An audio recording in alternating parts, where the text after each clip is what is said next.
Should be done.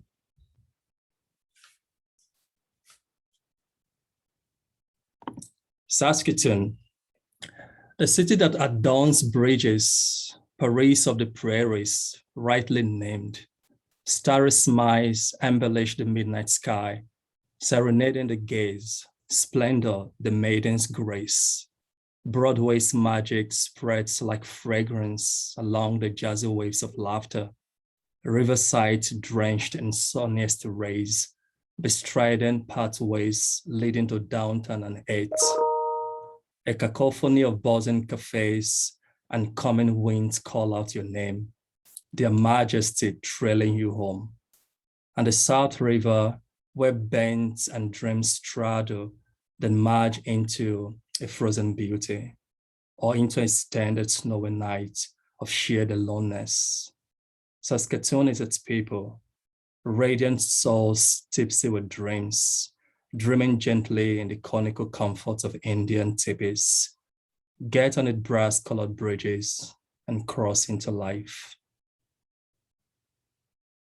The second Saskatoon poem is about, so I wrote the first Saskatoon poem after I had left Saskatoon, just looking back to think about the city. But this second poem is a poem produced right in the heart of winter, one of those very stormy winter days. I saw a bird just flying around my condo balcony, and I decided to get into some kind of interaction with it. So I wrote this poem. Again, the snow descends as it always does in Saskatoon, soft and rapid, like angry waterfalls scattered to earth.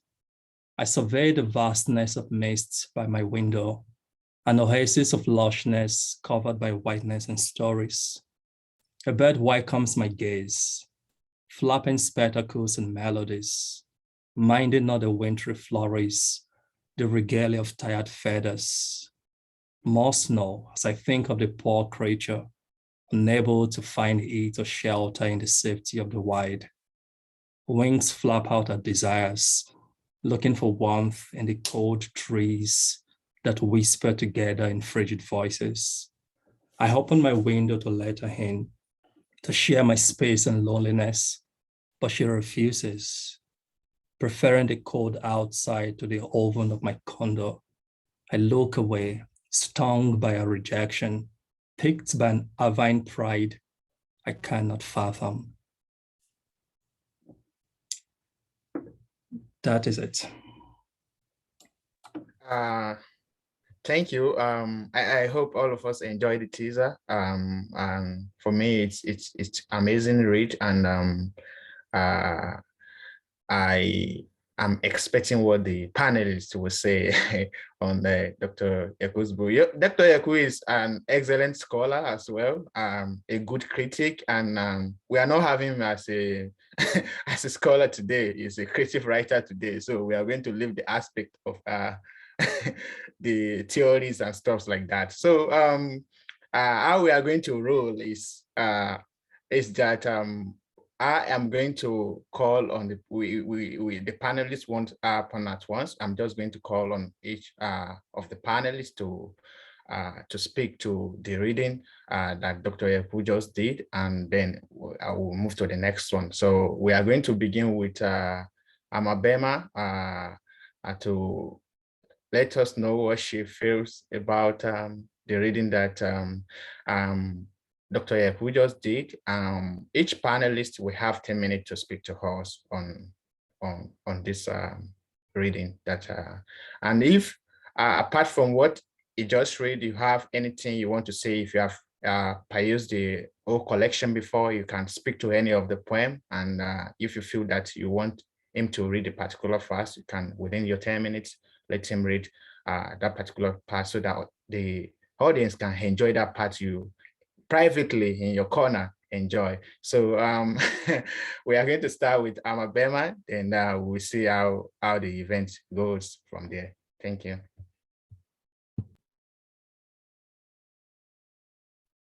Hi, everyone. This was so wonderful. My name is Bemma Adwetewa-Badu, Badu. So thank you so much for inviting me to read and to celebrate James's really wonderful book. So thank you to everyone who has made today's book panel possible. And of course, many thanks to you, James, for writing this collection of poems, which were not only a delight to read, but really fostered a lot of thinking and a lot of ideas on my end. It was really thought-provoking in a number of ways, and I'm hoping I can touch upon just a few of those points, and hopefully we can elaborate from there. So I'll just jump right into the conversation.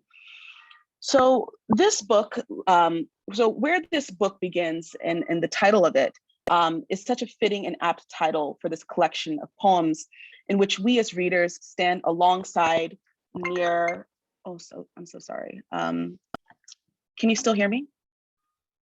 Yes, okay, thank you. Let me just fix something very quickly. Sorry about that.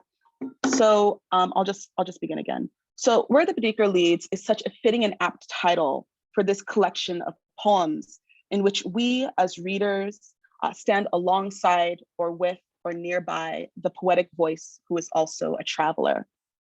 Yet where this book brings us differs across the poems. At times in this collection, the poetic voice brings us to a physical location, such as Saskatoon, Chicago, Illinois, sometimes Lagos, Nigeria. At other times, we traverse through discourses on social issues, such as poems that are titled like #Bring Back Our Girls, another poem titled #End SARS, and the poem titled Take a Knee. And then in other poems, we are brought to the crossroads of a more philosophical or almost flaneur-like meandering through fields and deserts and crossroads, such as in individual poems like Mother Earth and Lord of the Crossroads. So if this collection of poems is to be read as a travel guide, then it is not a traditional one. As the speaker or poetic voices in the collection show us around the present, so like I was sharing earlier, real locations, ideas, and social issues, these voices and the poetic narrator just as quickly and as definitely shows us the past and shows us memory and shows us ideas. So I'd like to, in some ways, propose that, James, your new book leads us at once to think about travel guides, but also to think of dream logs or idea logs. This is apparent in one of the poems I was particularly drawn to, which was titled The Traveler. And I think you were saying we can have James read some of the poems aloud for us. Is that right? Yeah, you can quickly, just read the part where you, so that it will just fall within the 10 minutes or something. Yeah. Okay, sounds good. So I will just read it out loud. So The Traveler is one of the poems that I was particularly drawn to, particularly because I think that within it, it holds so many of the major themes of the book. So I'll just read perhaps the maybe 6 lines or so, the first 3. And the first 3 lines of The Traveler say, "Here, right in these daydreams of dithering rhymes and rhythms, wherein metaphors scurry out to witness the kisses of parted hearts." And then the last stanza, the speaker also states, "Poetry is born, so is the union of strange tales and tongues. Here is where the Baedeker leads, this doorway to arcane futures." An end quote. So what this poem shows me about this collection of poems that appear in its pages is that there are tales, that it's multi-voiced and multi-vocal narratives. This travel log might show us these places and tongues, but it also presents itself as a doorway to such futures. A glance that, as the speaker in the poem says, is, quote, questioning for an unknown self. That was one of the lines in the poem. And it also says that, and I'm quoting here again, it is a pilgrimage of the seeking warrior, end quote. That is looking for, and I'm just quoting one last line, ends at the crossroads of language, end quote. The traveler in these poems that James has created allow us to peek behind the curtain of social issues, of new lands, of homeland, of family, of stories and tales. In Away from Lagos, which is one of the poems that James also just read, there is no romanticization of homeland. There is no pining for a return. Rather, as the opening lines of that poem state, quote, What life is there but coming and goings? Every city was once a paradise, end quote. And one of the things that was really interesting to me about many of the poems in this collection is that it doesn't romanticize the place, it doesn't romanticize homeland, it doesn't romanticize situations, but it really just delves in, gives us details, gives us a really introspective look into the social issues, into the places that James is so wonderfully describing in the poems. One of the ways that I was thinking of it as I was reading the poems is that in some ways these poems place places at almost like an arm's reach, so that space feels distant but distinct for us as we read it. So we as readers are placed into the landscapes and societies, but we are just as equally shown that no place is perfect. Here there is grime, here there are issues, but also here is a place that, and I'm quoting from the poem, that keeps swaying triumphantly, right? End quote. We see this again in another place-based poem in the collection, which is My Chicago, which is right after the poem that I was just describing, where the poetic voice writes about academic life of teachers and students and profs. There are dreamers in Chicago, as the poem shares, yet there are few words for those dreamers to speak. The narrator in the poem is in some ways, perhaps in a few moments, nostalgic for home, noting the taste of sandwiches that they're eating in Chicago leaves the taste of back home in their mouth. The poems in this collection enable this sort of arm's reach engagement that makes possible a fuller version of the triumphs and losses of homeland. One such example appears in a series of poems that deal with the digital age. And it's so apt that, James, you had these poems dealing with hashtags and computers and Zoom and things like that, because that's such a part of the work that you do that I've gotten to know over the years. And maybe one of the ones that I wanted to just talk a little bit about was Bring Back Our Girls, or the actual title is hashtag Bring Back Our Girls. So as many of us in this Zoom room would know quite well, there were 276 school-aged girls who were kidnapped. This moment took social media by storm, and the hashtag Bring Back Our Girls, which is also the title of the poem, went viral. But what's so interesting to me is what James does with this moment in the poem.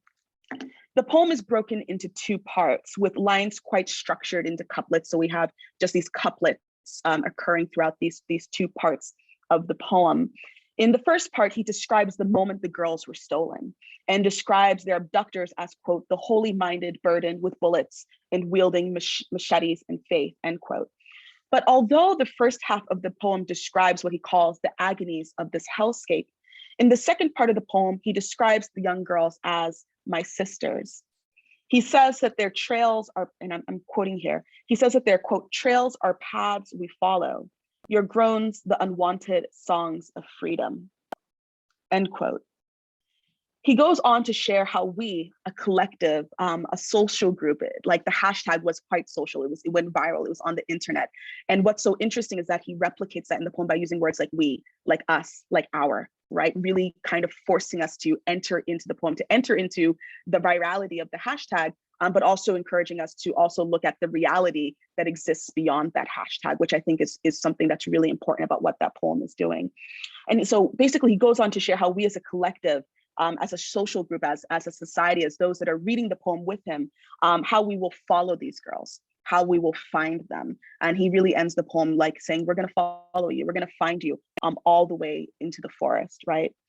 So some of James' poems, and I think I'll wrap up in a moment, but some of James's poems have this wonderful movement between the real landscapes, like I was describing earlier and as he was reading in his introduction, but also these digital landscapes, like these hashtags. He has these poems where he talks about wanting us to move beyond, computer screens as we're doing now, wanting to move beyond things like Zoom, like longing for human contact, for engagement with others, which is something that I think all of us have been experiencing for the past year and a half, 2 years. And he really makes that so like visceral and visible and intangible and feelable in the poems as well. So whereas some of the landscapes he engages with are physical, some are digital.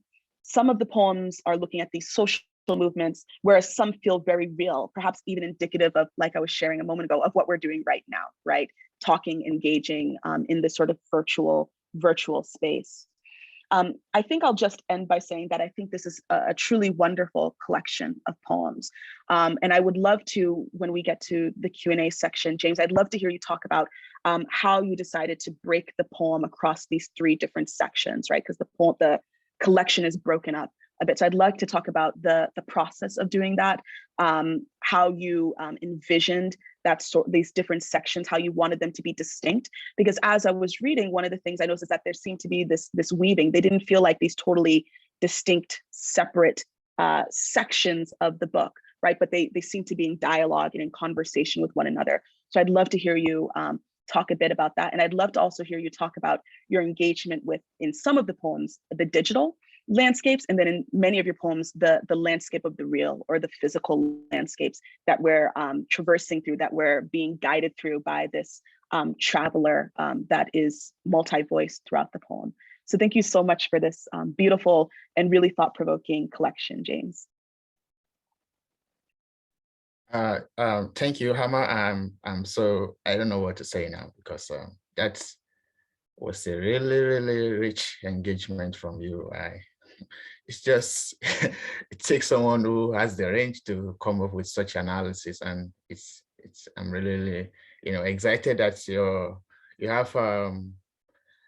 talk to the poem, you speak to the poem, and you connected the dots so well, and I'm so happy that if any of the audience wants to ask any question, you can just drop your question in the chat box. I will just let the Groid or the panelists know whoever you want to engage among us or something. So I'm sure Dr. Yaku is, I don't know, but I feel that there's a way it connects its research, because it's a digital humanities scholar. So I feel that the idea of finding this virtual, a non-physical space, the digital space, or the digital public, or the digital event, or the NSAS and stuff like that, in this book is something that we can't all escape, because there's a way your interest, how it goes out, how it moves into other things you do every of your everyday life. So we are going to move on to Mosunmola now, who is going to also address us and talk to us about the poems, and let know the rights and the wrong and the middle, whatever you want, whatever you feel the poem is doing. I'm sure that you have something exciting to tell us. So, Musa, up to you. Thank you so much. And thank you, Dr. Yeku, for this wonderful collection. And also thank you so much to Amma for that amazing analysis. So I'm just going to read from my review. In this collection of poems that praise nature while loathing it, that criticize human oppression, whether in the United States or in the geographical expression called Nigeria, and reflect on human relationships and death, James Yeku shows the complexity of the human condition and the nuances that define our pains, nostalgia, fears, uncertainty, and hope. In the first poem titled Saskatoon, the poet describes the beautiful Canadian city, its natural scenery, and the lively nature of its inhabitants. The first part, and I read it as like a 2-part poem. So the first part depicts Saskatoon as a lively and fun place to be. It's a place of splendor, laughter, and with people with, quote, where radiant souls exist, end quote. The second part, however, speaks of loneliness and nostalgia. Here, the Janus-faced nature of the city comes to the fore as this place of splendor ultimately induces or concurrently induces melancholic and nostalgic feelings. There's a lot of uncertainty in this second part as well, as seen in the line, and I really like this line, the vastness of mist by my window. A window is ultimately, supposed to symbolize insight and sight and vision. But in this poem, we see that it's a symbol of apathy and disillusionment.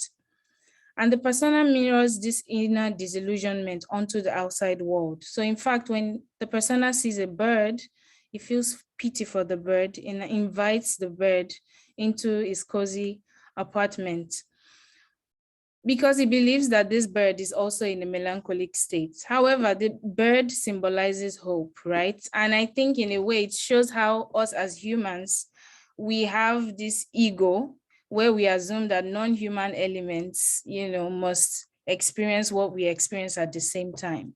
However, this is a teaching moment or the teachable moment for the persona, because this bird is showing that it's able to adapt to this cold environment.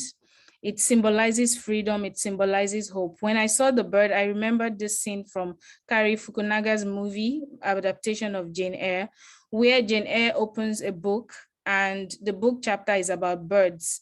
And if you've read Jane Eyre, you know that she was in this very terrible relationship with her family. And so once she opens that book, we see that there's this form of freedom that this bird evokes. So the same happens in this poem. Unfortunately, for the persona does not see this hope and adaptation that the bird represents. The bird flapping its wings in cold Saskatoon signifies adaptation. And it shows how for us as humans, we have a lot to learn from non-human bodies, like, the little bird in Saskatoon. Another poem that also shows this duality is Isolation. During the pandemic, during the 2020 lockdown, we experienced isolation, but at the same time, we heard stories about love as well. And so you can see this duality happening in this poem. And one poem that really stood out to me was The Artist. So I'm going to read the opening line, which says, "Once there was a man who filmed his existence." And for me, it really speaks to a society that's fixated on capturing their existence rather than living their existence. The line speaks to our obsession with documenting a life we may never revisit. And the ultimate question that this poem asks is, what gives the most fulfillment? Is it documenting our life or living our lives? Now, although there's a negative tone in this poem, I would say that the man who films his existence is probably not so different from the man who writes his existence. So if you are someone who journals, or, if you're someone who writes journals, or you have a diary, you document your day in the written form, right? But this is someone who is filming his existence, using his phone, iPad, and what have you. But at the same time, right, I would somehow agree with the persona, because the poem raises questions about how we document our lives and how in the process of documentation, we miss life's beauty and essence.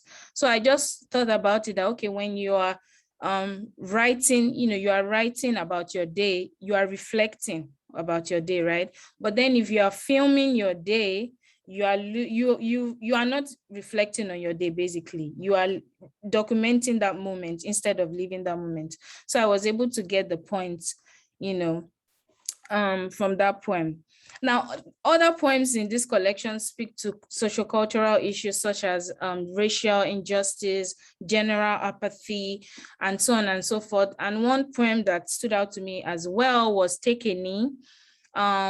And the second one that talks about apathy is End SARS.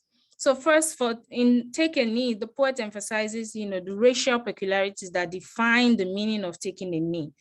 And, while one bended knee cries for justice, the other knee snuffs the life out of the victim of injustice. So this is a poem about Black lives that have succumbed to the, quote, law-abiding ogres and struggled under the unrelenting knees of police officers. It is a poem about racial injustice and how even through body parts, white bodies continue to wreak havoc on Black bodies. So I thought that was really an interesting way of using, body parts to symbolize a larger framework of, systemic oppression on Black people. Then the second poem, EndSARS, is a poem that, conceptualizes the Nigerian identity in the 21st century. And forgive me if I'm going too deep, but as I was just reading, I was just like, wow, wow, wow. So anything that just came to mind, I started, I put them down. So the poem recalls the avalanche of protests across Nigeria against the Special Anti-Robbery Squad. And as many people would later conclude, the EndSARS protests were cries for help from a long-scorned generation that has struggled to survive under the suffocating knees of the Nigerian government. In particular, the poem examines how despondency describes the Nigerian human. And from this poem, I was able to get that perhaps this whole collection is giving us an insight into the life of the Nigerian human. So in this poem, the lines quote, "The Nigerian human, like a tree that falls in an uninhabitable forest, is never heard. Like a tree that falls, the Nigerian human is a forest that crumbles and nothing makes a sound." These lines evoke a sense of apathy. It describes the sad lives of Nigerians who, despite their potentials, exist under a government that sees them as meaningless. So if you remember when President Buhari went to a conference, he said, he tagged Nigerian youths lazy. And interestingly, these lazy youths have gone on to represent Nigeria on the global stage. So like the uninhabitable forest, the Nigerian human exists in a system designed to make him fail. Thus, when he quote falls, he falls into the lost dreams, hopes, and desires of his compatriots.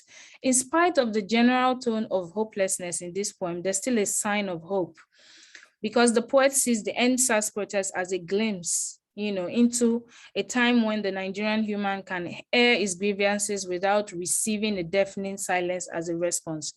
Ironically, and looking at the EndSARS example, the Nigerian human during this protest, he receives a loud response from the Nigerian government, one filled with gunshots, bloodshed, and empty canisters. So ultimately, with the increased cries for separation from domestic colonialism and nepotism, one may conclude that the poet is right in his conceptualization of the Nigerian identity.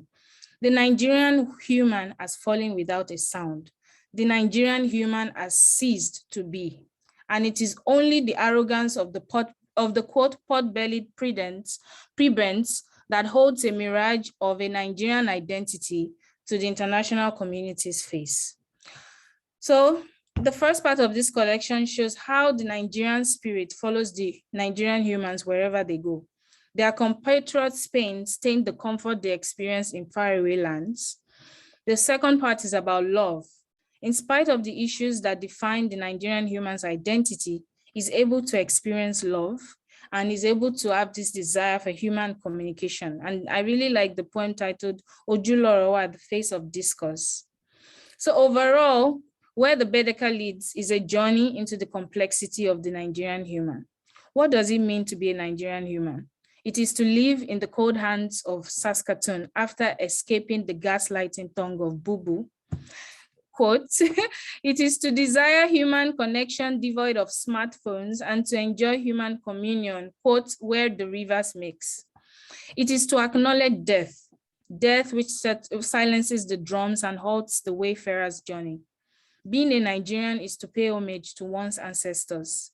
And finally, to reassert one's commitment to the heritage and identity that existed before Nigeria." And this is evident in the last poem. Thank you very much. Thank you so much. I really,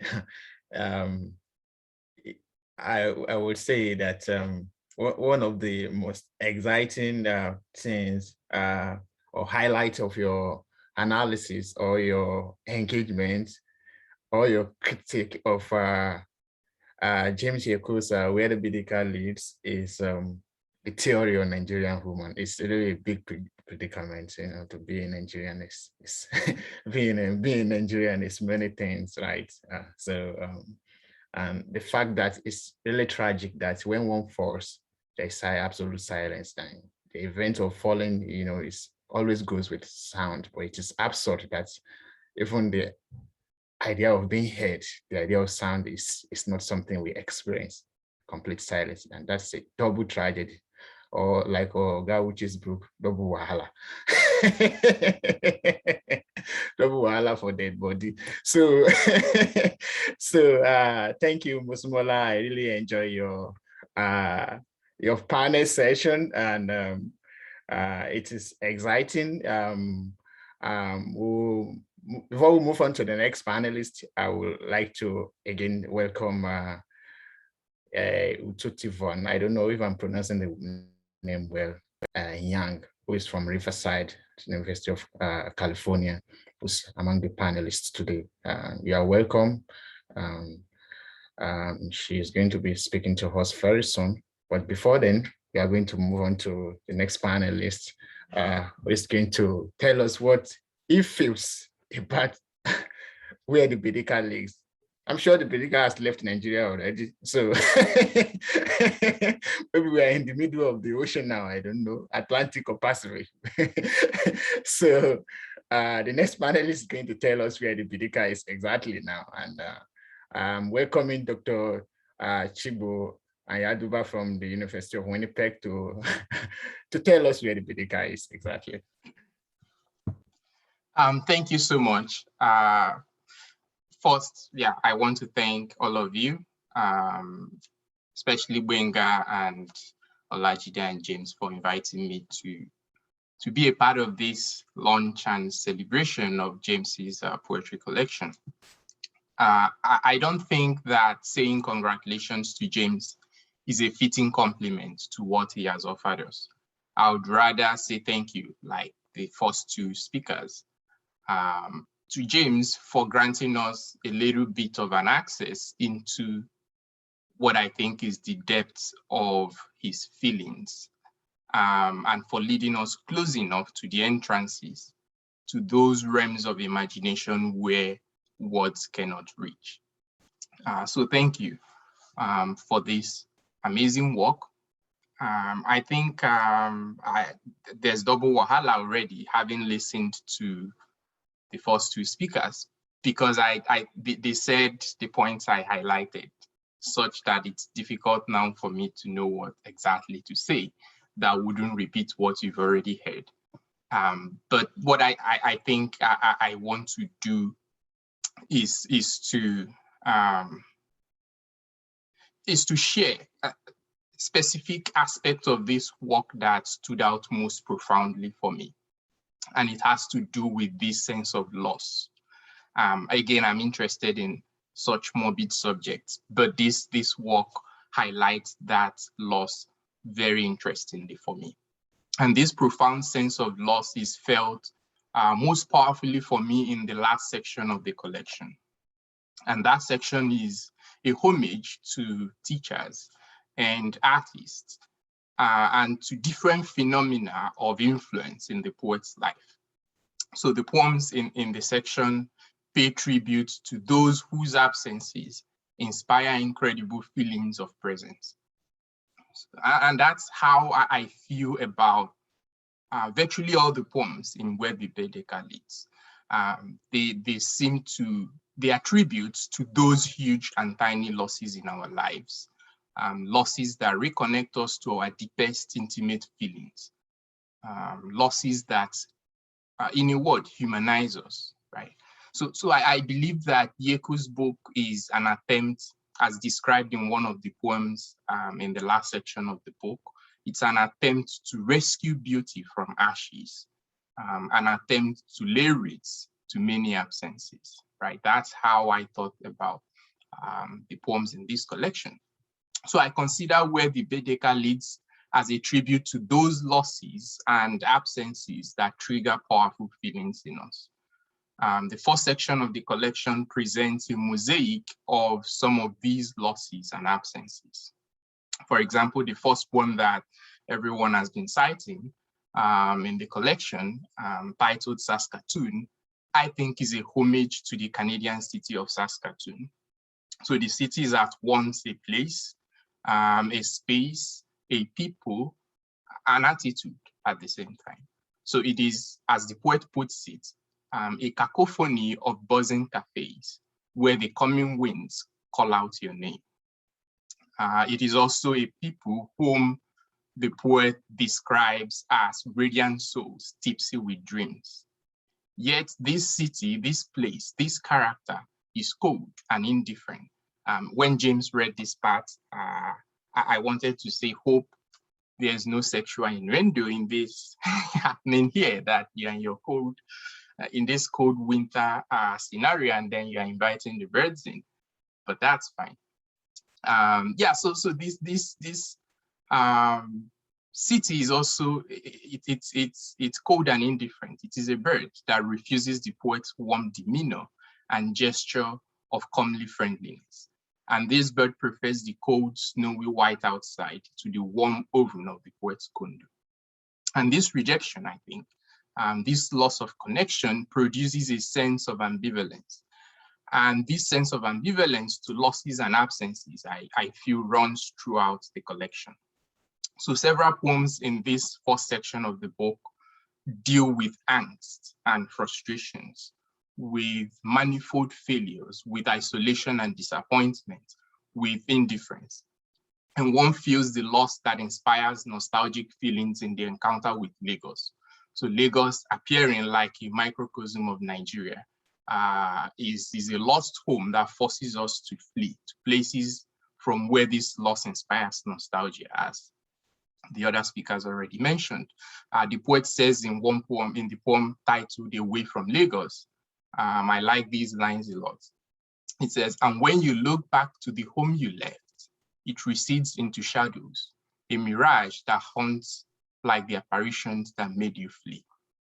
So we flee to places where we become migrant students on the cusp of conquest. Places where as students, we attempt a hero's conquest beyond the Great River. Conquest in the form of what the Gambian poet Len Repeaters famously described as a bloodless war, right? Yeah, so this first section of the book is also a huge, I think, a homage to those losses that trigger powerful feelings, to everyday oppressions, to police brutalities, to racism, to the manifold violence of government in Nigeria and elsewhere in the world. It presents a mosaic of feelings of angst and despondency, an ensemble of the brutalizing conditions of abjection and oppression that have become the normal orders of our lives. And these are conditions that have forced us to our knees. And by us, I believe you know who I'm referring to, those that Frantz Fanon has called the wretched of the earth. In the poem Take a Knee, Yeku describes this condition as follows. He says, through the seasons of our lives, our knees are bended to the wishes of blazing guns, choking smokes from firearms in blue hands of law-abiding ogres. And these conditions are nowhere most apparent than in Nigeria, which the last speaker did huge justice to, I think, where the poet says life is worthless, right? Nigerian humans do not call attention. Their deaths do not matter. They are disposed daily with so much impunity that nobody cares to talk about it in any serious way anymore. Nigerian deaths are like a tree falling in an uninhabited forest, says the poet. And one might even add that the forest, even the evil forest in Achebe's world, cares so much better for its fallen members than the Nigerian state does for its humans, right? So this overwhelming sense of loss that provokes powerful, inspiring feelings, I think impels the poet in a poem titled Simulacrum to plead to us to turn protests and struggles and all those frustrations we vent on the virtual space of the internet into something concrete, into a restoration of presence, right? So the poet puts it this way. It says, between you and me, lost in this legend beneath the waste, let us reclaim our space offline. Because we do that a lot, you know, online we've already carried out revolutions that we don't do offline. So the tributes to the losses that provoke powerful feelings, losses that call to volcano, lead to the second section of the book dealing with love, or at least subject of love. And the poems in this section are not so much a celebration of love as they are paying homage, yet again, to those moments of love and beauty recollected from the oblivion of tranquility, right? So I think these are moments whose recollections, again, trigger powerful feelings for us. When I saw the title of the collection, Where the Baedeker Leads, I immediately expected to read a compelling travel guide in verses about geographical places and spaces. But I think I was wrong. The book is less about physical places and spaces as it is concerned mostly with places of feelings. So the virtual spaces of memory and imagination and traumatic sensations. And one is perhaps not surprised by the poet's fascination with the virtual cities and republics of his interest, given what one already knows about Yeku's scholarly work on the lives we live and lead in the virtual spaces of the internet. So it's no wonder then that the collection is significantly saturated with the imagery and the vocabulary of our contemporary social media speak. So unlike the typical Baedekers that tend to sound authoritative and assured about cities and places they are describing, Yeku's Baedeker refuses to sound authoritative about the different feelings it is pointing us to. Yet we have to ask the question suggested in this title. Where exactly is Yeku's Baedeker leading us, which is what the moderator has asked me to speak to. And I think that the poet provides an answer to this question. So in a poem titled Traveler, which some others have already cited, the poet says that his Baedeker leads to this doorway to arcane futures, where the poet cannot be trusted with words, right?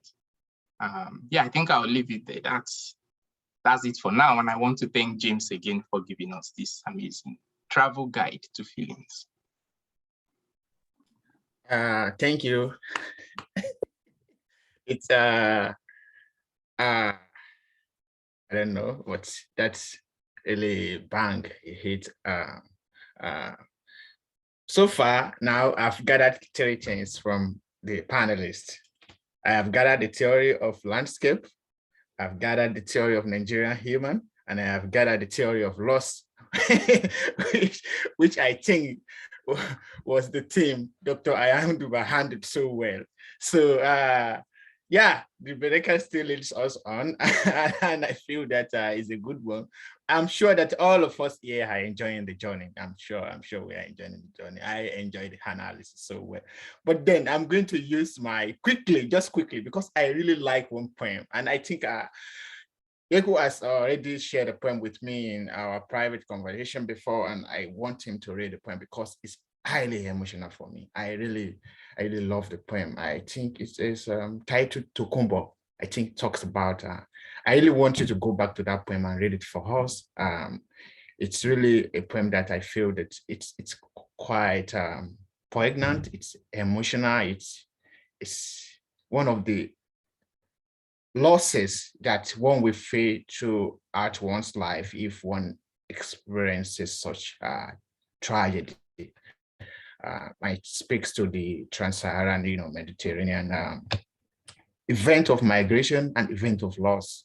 So, Dr. Yeku, it's over to you there. I want to quickly just move into the poem and read for us, then we can continue with the panel.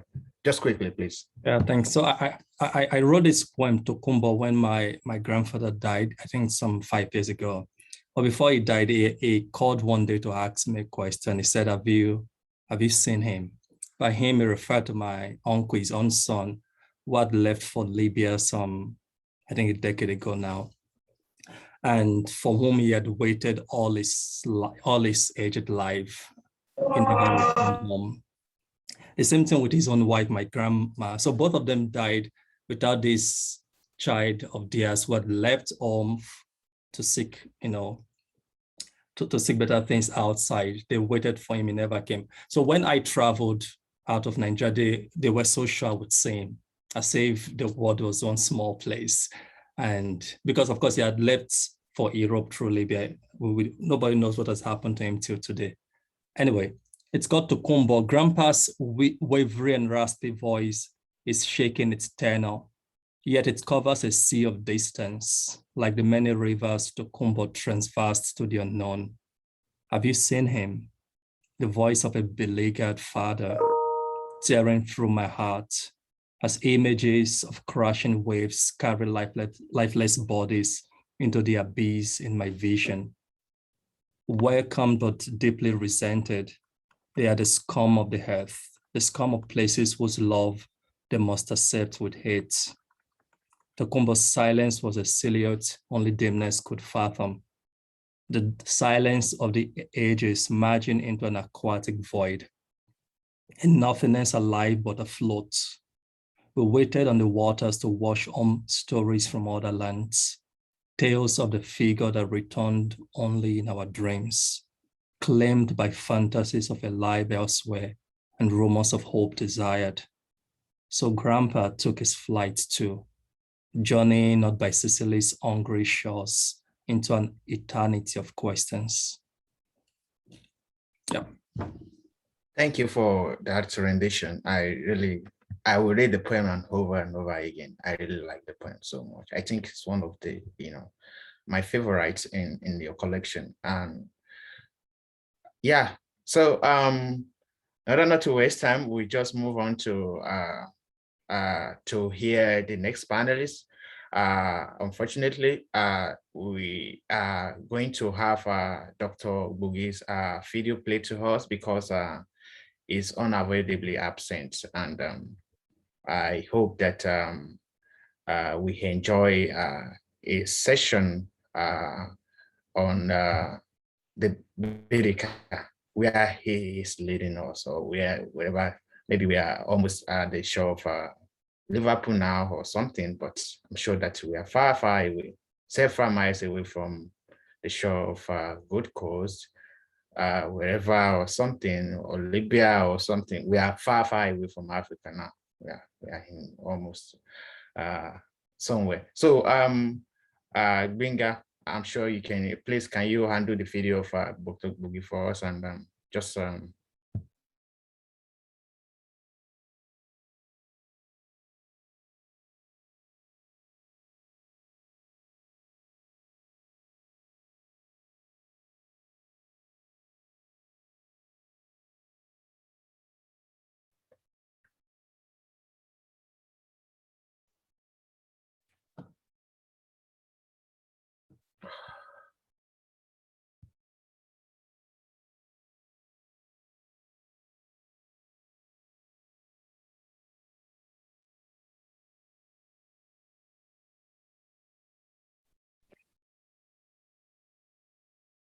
Good afternoon and evening, everyone. Apologies for not being able to join this event live. I want to start by thanking the organizers of this event for inviting me to talk about James Yeku's Where the Baedeker Lives. Gblenga and Rasaq, thank you very much for your work, and thank you for inviting me. Without wasting much of our time, I will begin my reflections. Just 1 second, I have a PowerPoint.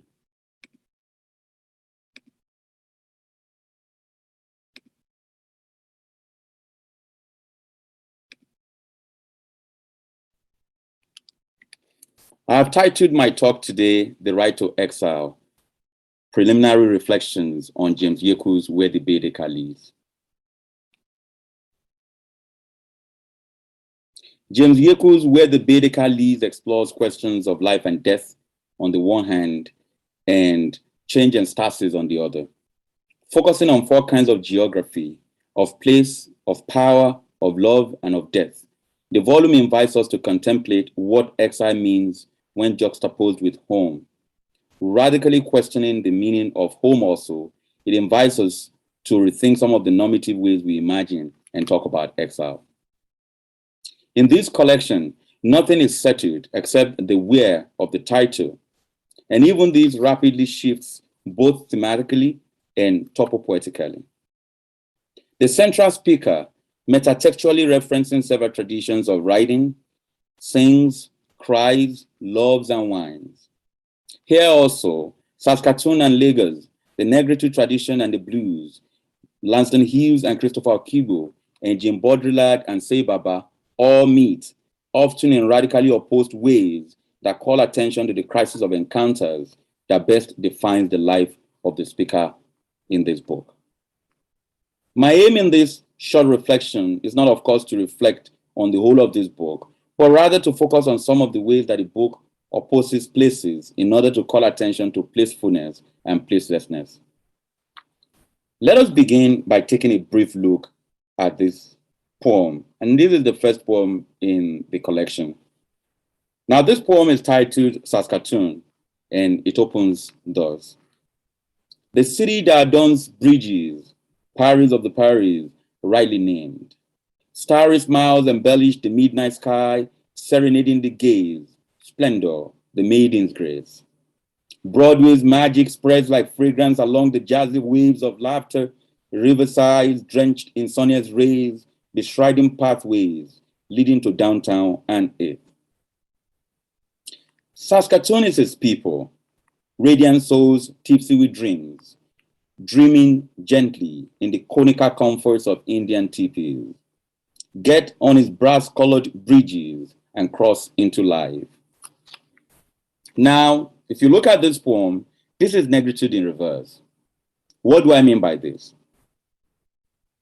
Unlike Senghor's New York or Majek Fashek's in New York, which negates the superior figurations of the West from the very first line, Yeku's poem opens and ends as eulogy to Saskatoon. Anchored by the heavy alliterations that highlight the festive mood of the speaker, this poem celebrates the possibilities of exile.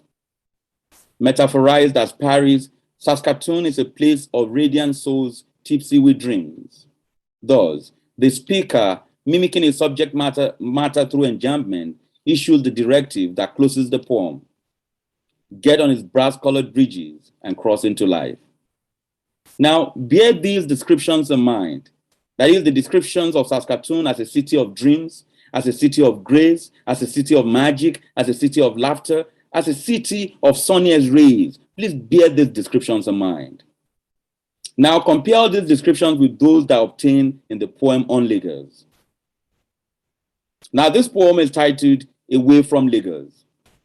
Sure, if Saskatoon is a city of radiance and of souls tipsy with dreams, Lagos is here presented as an aimless city of inchoate dreams deferring. Momentarily, Saskatoon's winter comes with a fury, but the fierceness of Lagos harmattan, the dryness of things there, and the mystery of its happy strangers are enduring, dominating the discursive focus of the second stanza. Notice also that as Yeku writes about Lagos, all that music found in Saskatoon is gone. The alliteration replaced by the halting readings of completely clashing sounds, while the sense of flow is constantly interrupted by the end-stopped lines. Now, this makes sense since from the third stanza of this poem, Lagos sways, breaks, and explodes. Its beautiful chaos also unfolds, conjuncted with the desiccate and rotting dreams of its inhabitants who prefer, quote, winter to the smell of and freeze of home, unquote. This is exactly the insanity and abnormality that is foregrounded in where the Baedeker lives. Now, again, what do I mean by this? 7 days ago, the Nigerian writer and journalist Kemi Falodun tweeted, "I hate what this country has done to us. We shouldn't be actively trying to escape the place we call home. It is not normal. It is not fair." In 137 characters, Falodun summarizes here the sense of loss, anger, and anguish that many of us have struggled to articulate since we left Nigeria. In Yeku's collection, this sense of loss is heightened, not least because the speaker continues to reinforce the sad point that home is completely homeless. Now, consider again one more position along these lines that I'm trying to track. And this poem is titled My Chicago. And please pay attention to that possessive, My Chicago. My Chicago, that is no place to scurry past, lest you miss twittering birds rivaling tourists for podiums, dancing flowers swaying coyness to spring rains, or a carnival of faces busy and flooding cities with radiating friendliness and quaint little smiles. Lake Michigan is my witness. Their nature's artifice is perfected to trick owners too proud to behold beauty, away from awesome bosses, to tickle-weary travelers, to seductive waves and skylines. There is a claim here that is loud, and that claim, of course, is about a tourist who normally should scurry past the city, claiming that city as theirs. In the possessive marking of Chicago as my Chicago, the speaker lays claim not just to what Henry Lefebvre calls the right to the city, but rather to what I call here the right to exile. To be sure, by the right to exile, I do not mean that notorious term Afropolitanism. That is not what I mean at all. Rather, by the right to exile, I refer here to the systematic ways that those who have lost their homes turn their anger and pains into a kind of worship of other places. To recontextualize Spivak, this is like strategic essentialization, but of the West by the other. This move is important because as exile transforms into a seemingly permanent life, those caught in his web search for ways to process their laws. In ironic terms, in other words, this laws calls for a celebration of itself. That is the loss of being, having lost a home, like people try to celebrate that loss. And that's like a kind of defense mechanism. Now and again, it's very important to pause here and say that this is the way that one can make sense of the recent waves on Twitter or on the internet generally, where people post materials and say, Nigeria, you have destroyed my life, or you have done enough harm. Bye-bye, Nigeria, may we never see again, or may we see, someday, and that kind of stuff. That's, for me, one of the ways of processing it, and I call it the right to exile. To return to the poem here, that is the poem on the screen, there's a juxtaposition of humans and nature, and if you look very closely, you see that humans and nature peacefully flow into each other. The boundaries between them erased in the heavy personification and anthropomorphism of the lines. There is joy here. There is celebration. The intense racism of Chicago disappears. The heavy segregation in the city is nowhere to be found. This is not because the speaker of this poem is ignorant, but rather because they are mourning their loss through his blind obedience to exile. This is exactly how to make sense of the following poem. Now, again, this poem, contrast with what we just saw, and we're going to see how that happens. Bind not yourself to that land which bids you to empty your being before sprouting fantasies of triumphs. They have no allegiance to it, whose dreams are a nagging nightmare of home in Sheol. Nightmares of sword blades, piercing and menacing like the fury of despots slain on the ties of arrows. No ties to that land that binds the young, to that land where the skies darken each time the sons of the night break upon them, desiring to laugh again.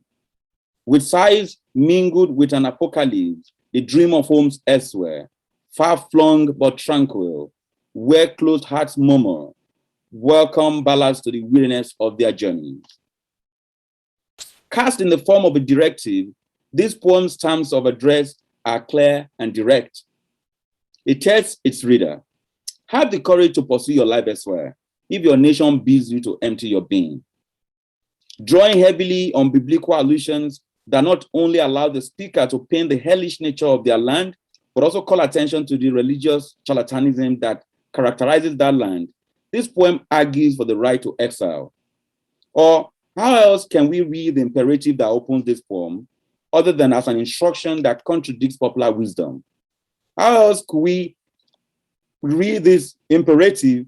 How else could we read this imperative other than pointing to the reader the differences between home and hell?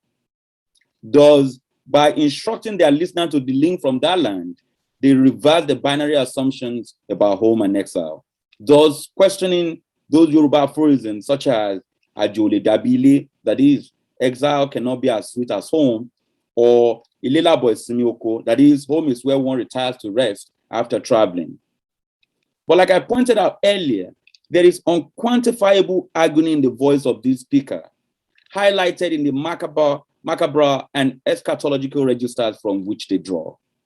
Thus, if the speaker of this poem speaks of Saskatoon and Chicago as if all is well there, it is because activating a kind of defense mechanism, they are masking the wounds that I've refused to heal. Like it is said in African-American oral tradition, in other words, this speaker is laughing to keep them from crying. I congratulate James Yoku on the publication of this book, and as I end, I leave him with two questions. First, where is the rage against the very colonial order that created the Nigerian crisis, all the African crisis in the first instance? Two, where is hope? I thank you all for listening, and I wish you all the best with the rest of the deliberations. Thank you all.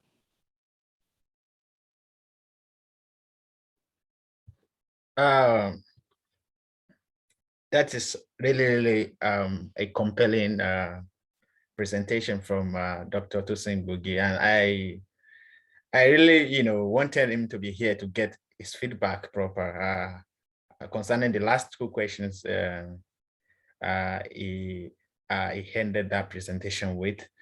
And also when Dr. Anyaduba mentioned the other time that the Ifu forest is even better, like you have a kind of security in the Ifu because they give you almost everything. The spirit there are not so ferocious or so wicked like that as is portrayed in those books also.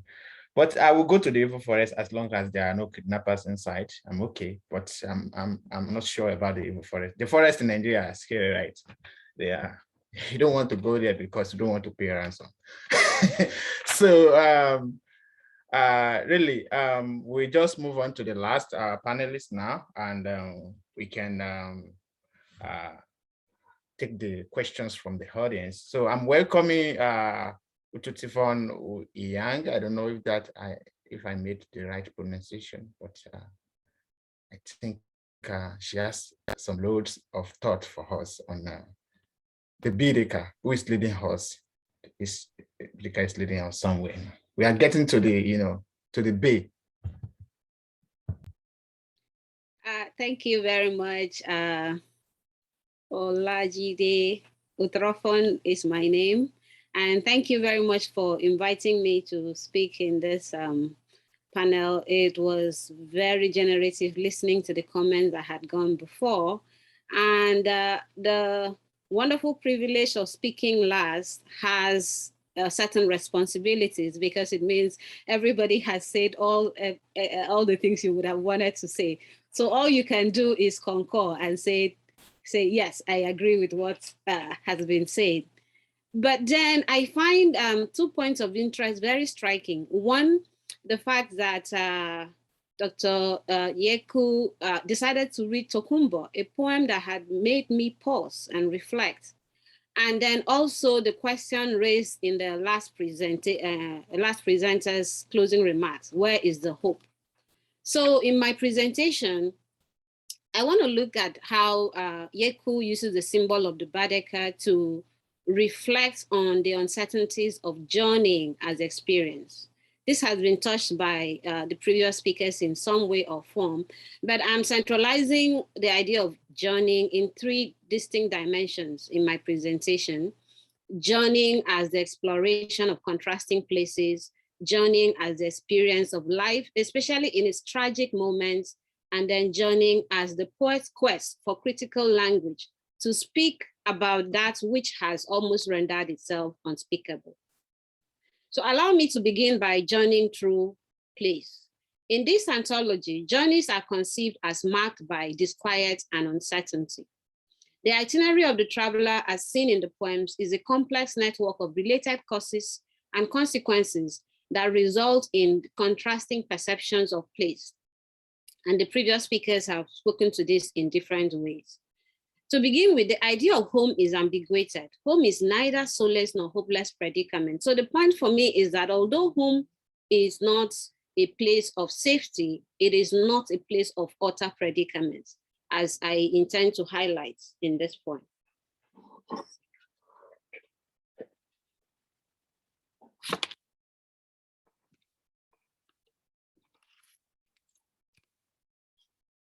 My computer was about to go off. So home is something in between. It is a niggling desire for places of familiarity, but this desire is complicated by the suggestion of danger, because no matter the extent of nostalgia for what might have been, such nostalgia cannot eradicate the threats of present chaos, violence, and death. In other words, the desire for home cannot be separated from danger and restlessness. This understanding of home and as ambivalent is what I want to emphasize in my reflections on this anthology. And it's registered in the poem by repeated invocations of Eshu, the Yoruba deity of the crossroads, the trickster of chance, and the principle of indeterminacy. Where this text might be read as a simple binary between the dangers of home and the illusions of safe exile, Eshu, as guide, helps us register contradictions in the way that avoids simplistic comparisons and thus closely engages with the dilemma of life marked by change and understood as volatile cycles of potentiality. One poem that you find this idea captures this sentiment is Lord of the Crossroads, where Eshude is presented as scampering asunder at the crossroads of the first norm. So ambivalence here is important because it registers the contradictions of being, especially for travelers from places where survival is a battle against nullifying silences. The central idea that I also want to highlight in this poem is the sharp contrast between Lagos and, by extension, the Nigerian social context and the cosmopolitan crossroads of the world. The previous speaker mentioned this idea that in the opening poems of Where the Baedeker Leads, we encounter the easy excitement of the tourist traveler crisscrossing city after beautiful city in the Western world. The traveler moves from Saskatoon with its buzzing cafes to Chicago, which is a caravan of skyscrapers, and also visits Lake Michigan, which is idyllic in its beauty. However, the sense of carefree exploration breaks down when we arrive in Lagos.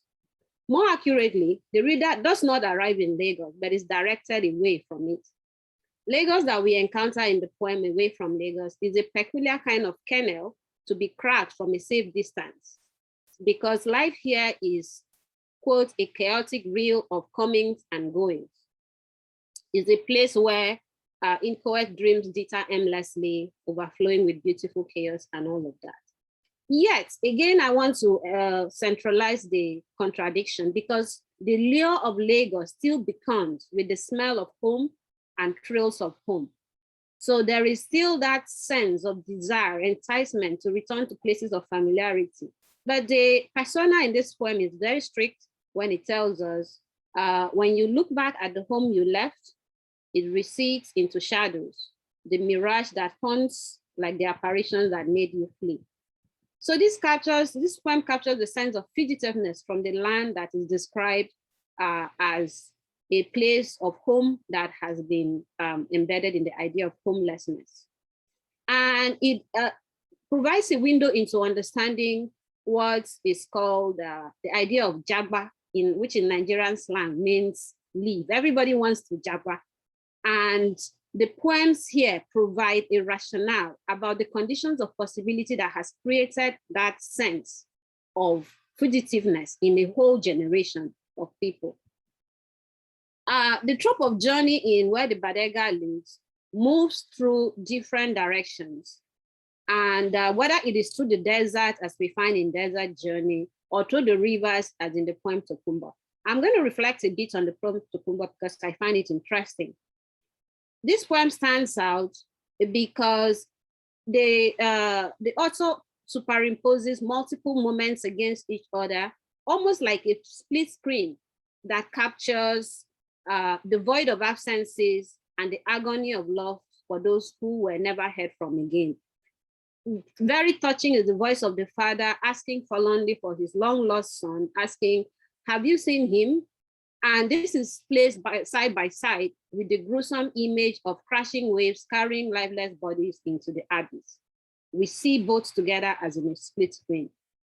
This moment for me is heavy with morbid irony because Tokumbo and all those lost in Mediterranean crossings that he stands for have been hyper visible in the global contemporary discourse. So, but their visibility is framed not in any sense of real humanistic sympathy, but in the morbid fascination which is often accorded the dead and disposable wretched of the earth. So Tokumbo, in this way, is seen, but yet not seen. He exists in a nothingness that is paradoxically both alive and dead. Because of these experiences, a nagging sense of pessimism runs through where the Baedeker leads, evident in the tone, the language, the imagery of the text, a very dull sense of melancholy. As quoted by almost all the previous presenters, the Nigerian human is an echo of silences, is a very interesting quote in the poem NSAS. However, journeying is also presented here as the experience of life in its most tragic instances. The poem dedicated to individuals in this anthology, especially the personal elegies, in those poems, one struggles to find the words of critique because an elegant tone of objective analysis fails in the face of solemn requiem for the dead. Maybe because Yeku conjures before us the most eloquent tribute from the rawest of memories. In the poem, Another Pious of Isanlu, for example, the text is at once deft and sublime, etching together the concrete and the metaphoric in nimble, vivid language. And I will quote just a stanza here. It says, a flight of stairs on the wings of morning, meteoric, the descent of an unwanted morning. And there he is, flying away from us, crashing into the void that riddles the living. Deft, sublime, and very, very elegant. However, the same is also seen in the poem for Hari Garuba, this same idea of, elegy, life as a journey through different levels of tragic experience. But true to the sense of contradiction and ambivalence that is thematic of where the Baedeker leads, not all is gloom and doom in this anthology. And it is to this part that I want to turn to in my conclusion. Apart from the sections in section 2 that explore love and tenderness in the poems Oju Lorowa, The Face of Discourse, where the persona says lovingly, it is in your face that my words seek their home. And here centralizes the sense of connection as important to kind of trying to overturn this sense of restlessness and homelessness that the previous poems look at. Similarly, in the poem Letter to a Child, we see the same desire for closeness and companionship. But one of the most poignant moments for me in this anthology is the poem titled Where Rivers Mix, which is a poem I feel is reminiscent in its tone and mood to J.P. Clark's Streamside Exchange. In this poem, two siblings sit below the bridge in tranquil communion, basking in sunshine and dreams of innocence. The persona says, and I quote, we sit and feel the breeze across our skins while the currents of waters pass us by without fish, but dreams of sunshine dancing upon our gaze. I feel that this poem answers the question of the last presenter that says, where is the hope? Because in the present tense narrative format here, we witness an idyllic sense of suspended time, a gentle rhythm defined by patient waiting and subdued laughter. The places in this poem are in sharp contrast to the Minos explorations before. One can almost read Where the Rivers Meet as a much needed lull in this furious trudge and journeys through the landscape bereft of peace, tranquility, or order. In this sense, Where the Rivers Meet marks the paradox of solitude that can still be grasped from a realm of chaos and disquiet. This poem seems to say, it is still possible to be human here, in this place, in spite of everything. This is the cardinal strength of Yeku's work, the insistence on inscribing humanity against all odds, the capacity to shift beyond the obvious dangers to the delicate potentialities of human connection. In this poem, the invitation is, when the poem invites, let's go to the place where the rivers meet. This invitation can be seen as a call to redefine the self in contradistinction to the shroud of disease in the general polity. It is an encouragement to imagine relationships and communities that are not poisoned by the flood of horrors common to everyday life. It is a request for an idiom that transcends the pitfalls of Afro-pessimism and the idea of single stories that have often defined the African continent. It is an inspiration to evolve a new language for expressing experience as seen from the eyes of wayfarers for whom home is a site of encouragement.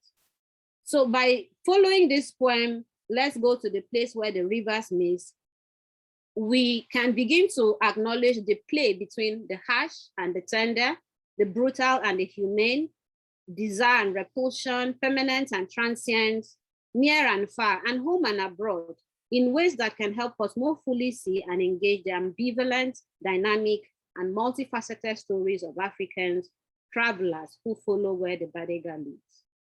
Thank you for listening. Yeah, thank you, Dr. Inyang, for such presentation. It's quite amazing. I enjoy your presentation so much, and for your answer to Dr. Gbogi, who was asking us where's hope, and for you trying to give us a kind of solution, some kind of recommendation from the book that exile can be home, exile can be balm, it can be a relief, and but it's quite a complicated case because the exile is a complex space. Will you call the exile home? That's another question again. So we are gradually approaching. I think the Baedeker is already, you know, making an attempt to dock now, but or to anchor the something, but I don't know. And then I'm going to ask Dr. James Yeku to answer this question.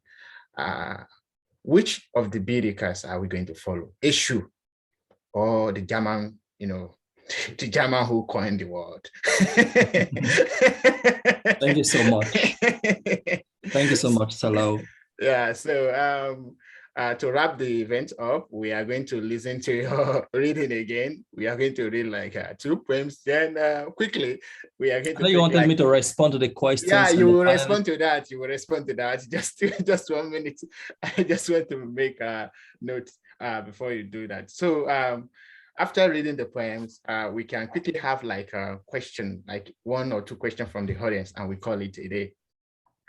So the question first. Answer the question. Okay, so I mean, I want to, because of time, I know we are pressed for time. In the next 15 minutes, we should wrap up, like Gbenga is telling me in the background. And for that reason, I want to publicly thank Gbenga and Rasaq, of course, together with Salawu, for putting this together. I appreciate this very much, and I do not take it for granted. Yes, Amabima, thank you so much for the round of applause for these 2 guys whose faces we have not seen. It would have been great to see them. And in a way, it also ties, like I could circle back to Amabima's question about the sectioning of the poems. These 2 guys basically came up with the idea of the sections. And I would say very publicly, I'm not ashamed to say that they were the editors for this collection, especially Gbenga. Rasaq started, Gbenga took over, and both of them did an excellent job. So I'm grateful to Rasaq who spent a year in Lawrence when I arrived.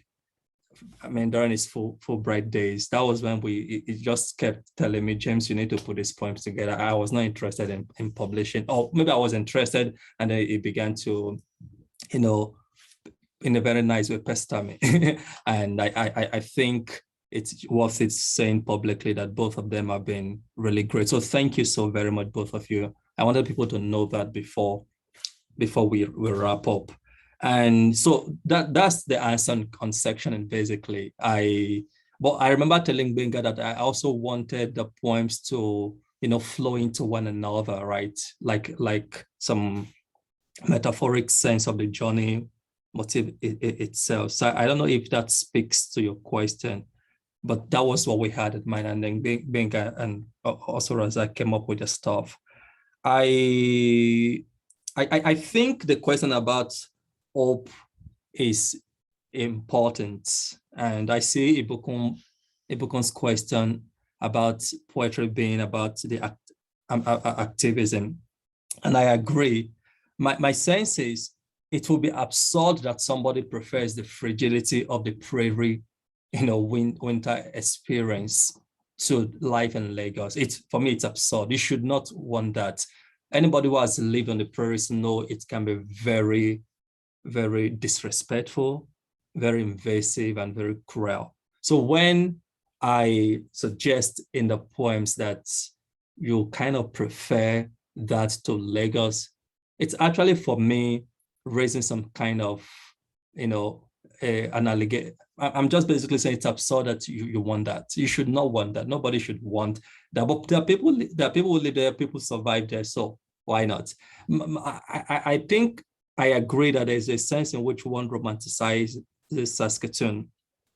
But when you consider a line like, when you look back to the home you left, you need to ask yourself, why do you even look back?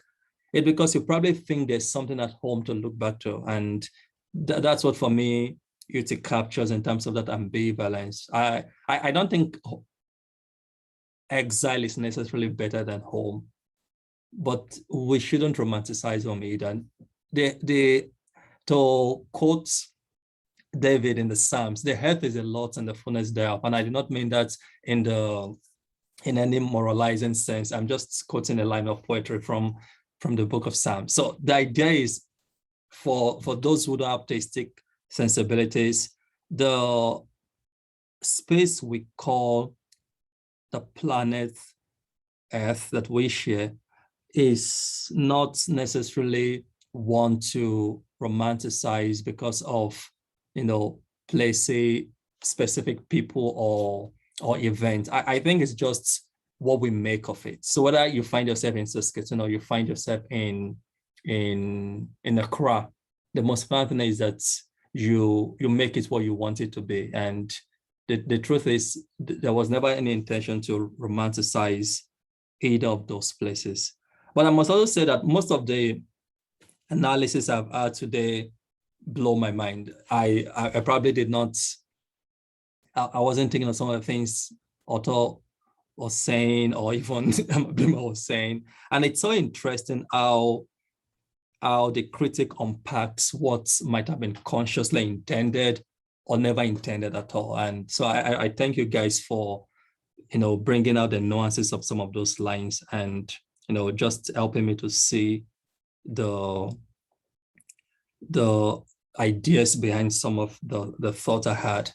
The poem Tokumbo, like Salawu says, is really, dear to my heart a lot. And I don't know if people caught the irony of Tokumbo, the title itself. When you go out, when you call somebody Tokumbo, it signals this idea of you left and you came back. But the subject of this poem never came back. Yet I chose to call this Tokumbo because, again, of that, aspiration towards hope, the idea that it's still possible that you can still go back home. Some of us will go back to Nigeria, whether we like it or not, and we'll probably be buried there. But some of us may never do that. Well, again, the earth is a lot and the fullness thereof. So it's up to individuals. Finally, I want to say that the language of the Baedeker for me is such that doesn't necessarily anticipate any form of finality.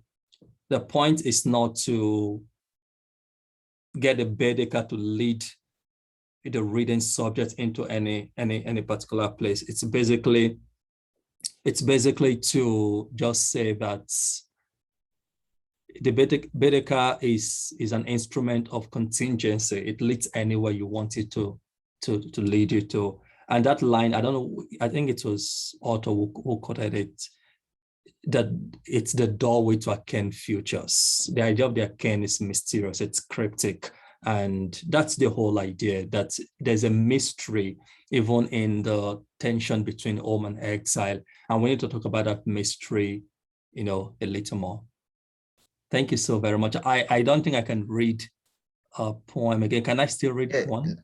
Let me check the time. Maybe just one. That's okay. It's kind of closing glee. So after that, and we just say bye-bye to Baba. So and that will be all. So okay, so just 1 minute, please. Trying to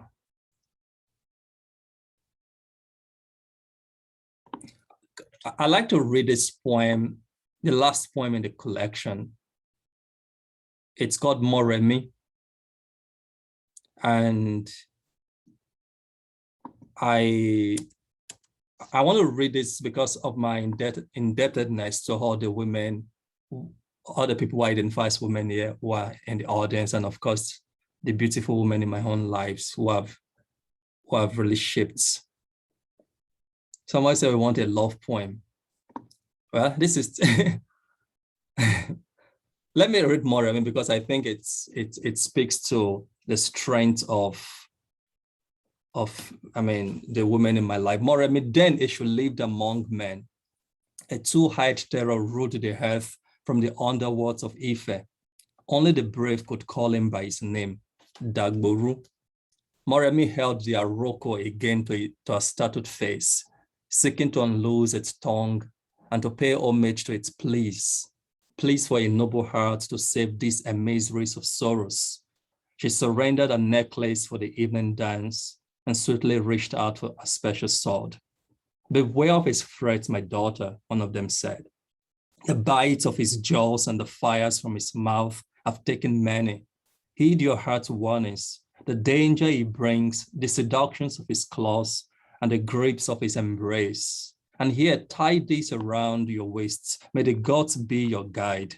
And so Moremi plunged downward to meet Dagboru. She waited for him at the crossroads, his mischief to wrestle, the path where Aye and Orun watch mortals wrestle for vanities. There she stood, breaking kola nuts for Ogun's favored day. Dagboru is finished, she said, stabbing the earth a second time. The tremors brought him forth. He lurched out of darkness, breathing hate and threats from scumful nostrils. The abyss screeched with shrieks from Dagboru's bragging chests. He reached out to Moremi's prattling feet, lifting her out of the ground. Gosa, her back kisses the earth in pain. Dagboru roared. And as he bent tear-blooded ant into her neck, Moremi jerked out of sleep and planted a dagger into Dagboru. A monstrous cry and his weight collapsed to a crash. Moremi staggered back into her deadly sleep until he who had delighted himself with the fight brought her a drink.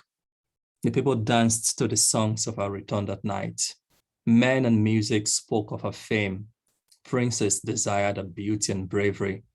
Moremi's name will forever live in our hearts, and this land shall always be ours to rule, they told her. During the days that she lived among men, a two-eyed terror ruled the earth from the underworlds of Ife.